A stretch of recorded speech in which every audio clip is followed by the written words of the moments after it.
Hi everyone, इस video में हम करने वाले हैं टारगेट कॉस्टिंग का मीनिंग और इसको कैसे फिक्स किया जाता है और इसके लिए कुछ डिसीजंस लेने पड़ते हैं फॉर्म को, वो हम इस वीडियो में कवर करने वाले हैं। ठीक है, तो फर्स्ट ऑफ ऑल इसका मीनिंग क्या है। Target costing, costing means cost निकालना, और टारगेट कॉस्टिंग का मीनिंग क्या हुआ कि एक टारगेट फिक्स कर देना, एक टारगेट फिक्स करके कॉस्ट को पता कर लेना, जो हमें क्या हेल्प करेगा, आगे फ्यूचर में कोई प्रॉब्लम ना आए तो उसके लिए हम पहले से ही एक टारगेट माइंड में रख रहे हैं कि हमारे प्रोडक्ट की कॉस्ट जो होनी चाहिए वो इतनी होनी चाहिए, ताकि जो है उससे अबव ना चली जाए, और अगर जाएगी तो हमें उसको चेंज करने के लिए हम नेसेसरी स्टेप्स ले सकते हैं। ठीक है, तो यहाँ से भी हम रीड करते हैं, a cost management tool for reducing the overall cost of a product. ये कॉस्ट मैनेजमेंट टूल है जो हम ओवरऑल कॉस्ट को रिड्यूस करने के लिए यूज करते हैं over its entire life cycle with the help of production,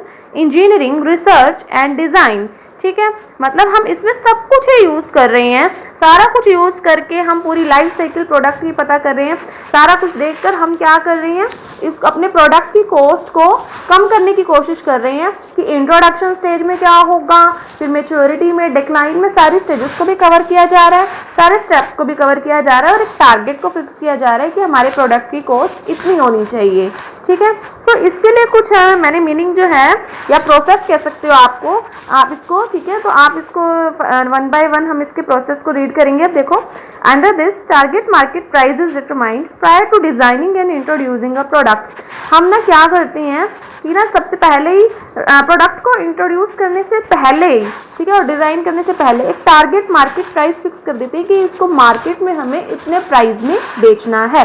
ठीक है, अब टारगेट प्राइस जो फिक्स करना है उसके लिए हमें बहुत सारी बातें ध्यान रखनी पड़ती हैं कि जो हमारा प्रोडक्ट है वो कॉम्पिटिटर के प्रोडक्ट के वो जो है उसके अबव उसकी कॉस्ट ना चली जाए, क्वालिटी भी वैसी ही हो, और भी सारी चीज़ें होती हैं कि अपने प्रॉफिट्स भी ऐड हो जाएं। तो ये फिक्स करना एक आसान काम नहीं है, ये बहुत टिपिकल काम है, तो इसको बहुत ही ध्यान से फिक्स करना पड़ता है। तो टारगेट प्राइस को कैसे सेट करते हैं, second point is target price is set in such a way that the firm is able to achieve a desired market share. वो इस तरह से करने कि जो फर्म है अपना जो प्राइस है वो इतना हाई ना फिक्स कर दे कि जो है ना लोग उसको परचेज ना करें, और इतना लो ना फिक्स कर दे कि लोग उसकी क्वालिटी को ही लो समझने लगे, और वो दूसरों के मुकाबले भी ज़्यादा मतलब वेरी ना करे। तो इस तरह से फिक्स करना है कि मार्केट में उनका एक नाम चल जाए। तो आवर नेक्स्ट स्टेप इज, अब हमने क्या किया, सबसे पहले मार्केट प्राइस डिसाइड कर दी और इस तरह फिक्स किया कि मार्केट में कुछ शेयर बन जाए। अब एक डिजायर्ड प्रॉफिट मार्जिन जो है वो डिडक्ट कर देंगे हमने जो मार्केट प्राइस फिक्स किया है, मार्केट के अंदर जो प्राइस होता है, ठीक है, उसके अंदर हमारे प्रॉफिट्स ऐड होते हैं। मार्केट प्राइस मीन्स मार्केट में वो प्रोडक्ट कितने में बेचा जाएगा, तो प्रॉफिट ऐड है। अब हमें उसमें से ना प्रॉफिट मार्जिन जो होगा डिडक्ट कर देंगे, ताकि हम क्या टारगेट कॉस्ट पे पहुंच जाएं। हमने पहले टारगेट प्राइस फिक्स किया था कि मार्केट में कितना बिकना चाहिए, फिर अब उसमें से हम अपना प्रॉफिट मार्जिन डिडक्ट कर देंगे तो हम किस पे पहुंच जाएंगे, टारगेट कॉस्ट पे पहुंच जाएंगे। तो इससे ना हम पहले ही प्रॉफिटेबिलिटी का आइडिया लगा लेंगे। दस profitability can be determined before the product is produced, कि हम जो बिजनेस करने वाले हैं, जो प्रोडक्ट बेचने वाले हैं, उससे हमें कितना प्रॉफिट होने वाला है। ठीक है, ये से हम अपनी कंट्रोल भी कर सकते हैं कॉस्ट के ऊपर कि अगर वो अबव जा रही है तो उसके लिए नेसेसरी स्टेप्स ले सकते हैं। So our next point is, if a firm finds its costs are going to be higher than target cost before it goes in the market, adjustments can be made to solve the problem। पहले target market price fix किया, फिर profit deduct किया, फिर target cost आ गई, फिर उस cost को जितना आप कॉस्ट चाहते थे उससे कंपेयर कर लो कि अगर बहुत ज़्यादा हाई जा रही है तो हम उसमें चेंजेस कर सकते हैं। ठीक है, तो हमने यहाँ तक कर लिया कि इफ अ फर्म फाइंड्स, तो इससे मतलब ओवरऑल हम अपनी कॉस्ट के अंदर चेंजेस कर सकते हैं पहले से ही, ताकि बाद में हमें जाके फील ना हो कि ये ज़्यादा महंगा बन गया। Firm can redesign product, use less expensive parts, मतलब वो अपनी कॉस्ट को कम करने के लिए फिर से डिज़ाइन कर सकती है अपने प्रोडक्ट को, लेस एक्सपेंसिव पार्ट्स यूज़ कर सकती हैं, मटेरियल जो है चीपर जो है ऑल्टरनेटिव यूज़ कर सकते हैं, बट क्वालिटी डाउन नहीं करेंगे वो। May also change initial make और बाय डिसीजन, कि कोई चीज़ जो उन्होंने पहले खुद से बनाई थी, अगर वो उनको बाहर से बनी बनाई सस्ती मिल रही है तो वो वाली ऑप्शन को भी अडॉप्ट कर सकते हैं। तो इस तरह से वो अपनी टोटल कॉस्ट को कम करने की कोशिश करेंगे। ये था टारगेट कॉस्टिंग। अपने फॉर्म को कुछ डिसीजंस लेने पड़ते हैं रिगार्डिंग टारगेट कॉस्टिंग। तो टारगेट कॉस्टिंग जो होता है वो जस्ट टारगेट फिक्स करना नहीं होता कि कॉस्ट और मार्जिन ऐड करके टारगेट मार्केट प्राइस निकाल दिया। इसमें कुछ डिसीजंस भी लेने पड़ते हैं।